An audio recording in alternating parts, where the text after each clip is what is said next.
his work this again. Can I ask you a question? Oh yeah. No, I forgot. Okay, good.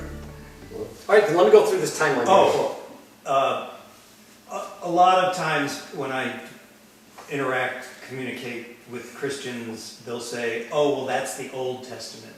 Mm-hmm. Like, they're willing to cherry pick out of it. Mm-hmm. But then when I use it and I say, well, but that's the Old Testament. We don't follow that anymore. So how do you address that? I would say, if you don't follow it, was Jesus wrong because he did? Jesus was a practicing Jew, and he followed all of the Old Testament. If he didn't, he wouldn't have been your perfect sacrifice. He had to fulfill the law. So can't we just say, if you're saying Jesus ate fish, so I can eat fish, then I can say, well, that's the Old Testament. You don't follow that anymore, right? You could, but now see, I like it, and it's snarky, and I would have fun with it. Yeah. But I think it's easier just to say, well, Jesus was a practicing Jew. He kept all the Jewish laws. That means if you do want to eat that fish, you got to keep all the kosher food laws like Jesus did. You see what I mean? I'm not being snarky. I'm making them argue with the laws that Jesus followed. It's about Jesus. It's about God. It's about holding their feet to the fire of the Bible. But yeah, Jesus was a practicing Jew. He had to fulfill all the Jewish laws. So yeah, if you're going to use Jesus as your example, then okay, you can eat meat and fish like a kosher Jew would. Let's see you do that. Go ahead, I dare you. Go drive through. So is there a list in your book of what those other things that go with that? There were, when again, let's get to the timeline. Yeah. Okay? Moses wrote the first 5 books of the Bible. That's what Christians believe. There's some argument there, but 9 out of 10 Christians are going to say, yeah, Moses wrote the Genesis, Exodus, Leviticus, Numbers, Deuteronomy.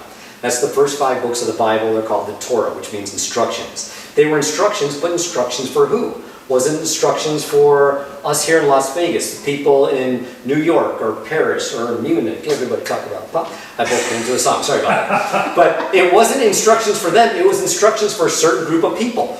Who was Moses dealing with? He took the people that were Abraham's people, Israel, that were captured and they were kept slaves. They were for 440 years approximately. They were slaves to Egypt. Moses freed them, took them out. He was telling them the stories of all this stuff here. It wasn't like somebody was a reporter. There was like a Clark Kent here writing down his list. And Noah just brought in 2 of every animal. He wasn't doing that. It's Moses is retelling the stories from about 2,500 years earlier. Now, these people here had a totally different idea of what was going on. These people here, they knew the Egyptian creation stories. They had no idea about this kind of, about Genesis. It wasn't written yet. Moses didn't write it yet until, they assume, around the end of the book of Deuteronomy. So what did they believe with the Egyptian creation stories? They believed, it was called the Enuma Elish. So they believed, I'll give you a really condensed version, that the gods had this like massive fight and split each other in half and made the earth and made humans as slaves on the earth that these gods had dominion over. And these slaves, the humans, were there to serve the gods. Moses comes in and says, and I'm bringing you to this so you can understand how dominion works. In the ears of the people who heard it, remember the who, what, where, when, and why? Who wrote it? Moses. Who heard it? These slaves. And when they heard that God gave man dominion, do you think they would have heard that word dominion as an okay to eat animals? They were already eating animals when they were in Egypt. Okay? They are now in the desert where God's serving them manna, bread, not meat, for 40 years. So they know that dominion doesn't mean eating animals. Dominion means the earth is ours. We've got the earth belongs to us now. It doesn't belong to the gods. You see, they would have heard it totally different than we hear. See how important it is to understand the timeline? How that works? So they're sitting there hearing dominion. Another thing is, God says He made man and woman in His image. Think about that. At that point, women were like 3rd, 4th class citizens. That was liberating women. That's like women's lib. In other words, God's fixing the situation. All this evil that happened in the world here, God, through Moses, writing these laws, is trying to elevate them, trying to fix things. Now let's get into the animal sacrifice thing.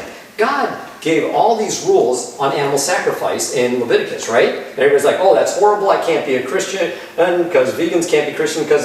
Well, think about it like this. These people that read this, They were worshiping Egyptian gods. They had gods of the sun, gods of the moon, gods of the water. They had gods of farting. They had gods for everything.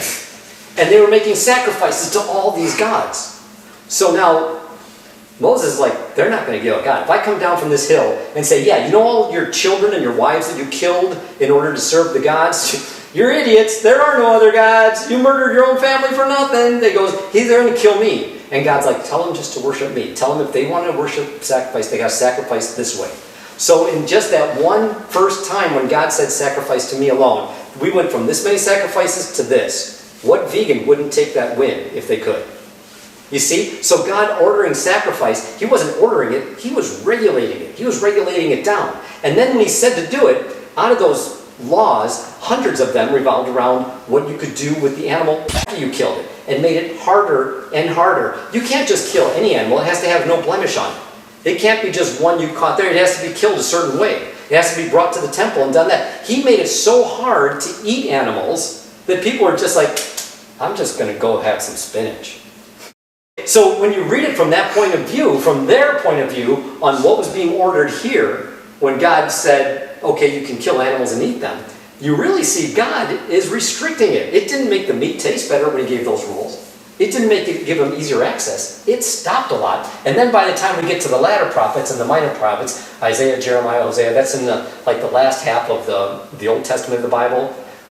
I just put up one quote. Hosea said, "For I desired mercy, not sacrifice, and the knowledge of God more than burnt offerings." God's like, I didn't want that in the first place. You guys did. I just wanted you to love me. Okay? I worked with what you guys were giving me. You guys wanted to sacrifice, fine. But now we're at the point, you're past that. It was only 1,200 years that those rules applied. By the time of the end of the Second Temple, those rules don't even exist. And these people are now wandering the desert, eating nothing but vegan food. God's trying to get them back to his original blueprint of what he wanted everything to be. Didn't he rain manna down? Yeah, manna is a bread-like substance. And these people were wandering the desert, and they were there for 40 years, so God fed them manna. There is one point in the book of Numbers where they said, we want meat like we had back when we were slaves in Egypt. And they were here's God saved them from 400 years of slavery, and these spoiled, whiny brats were continuously saying, God, we want meat. God's like, fine, I'll give you enough meat. I'll give you so much meat, it comes out your nose. It really says that in the Bible. It comes out your nose. And they choked on it and they died. So God killed them for their whining. So, not exactly a vegan thing, but it was a vegan result. You follow? That's actually a very important chapter in which he talks about the tombs of lust. Yeah. And there's many times the use of lust, and you lusted for the meat, and you want more the meat, and the lust. It just tells you over there how much God was pissed. Exactly. And the conversation with Moses and God, and he says, I did not give birth to these people.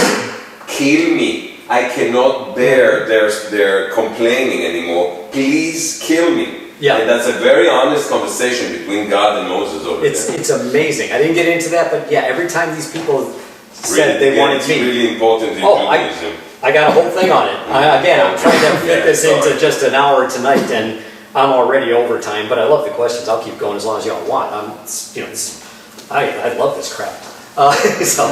But yeah, if you see the amount of times lust is used in people's desire for meat, you'll realize, when is lust in the Bible ever a positive thing? You know it's a bad news. So back for the timeline, I think I kind of made that point there. When we talked about sacrifice, it was only for a certain amount of time for a certain group of people. That time has come and gone. No Christian today can use those laws for them because it was only meant for the Jews. In Leviticus, where we get the laws on how to eat the meat, you'll see that 11 times in the entire book, God says, Moses, tell the sons of Israel.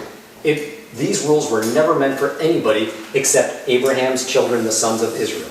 Okay, Abraham was the father of the nation Israel, correct?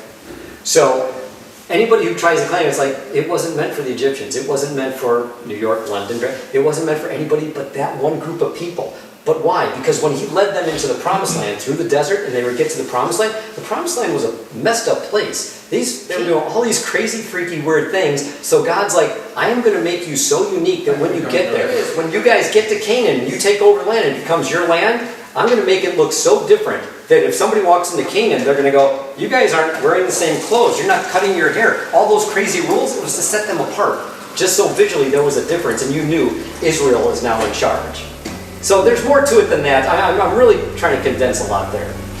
So let's see, hopefully I touched enough on that, on sacrifice. I think I covered quite a bit of that. Anything else we want to go over? Because you guys, I said I'd do an hour, it's an hour and 15 minutes, and I don't want you all to like beat me up.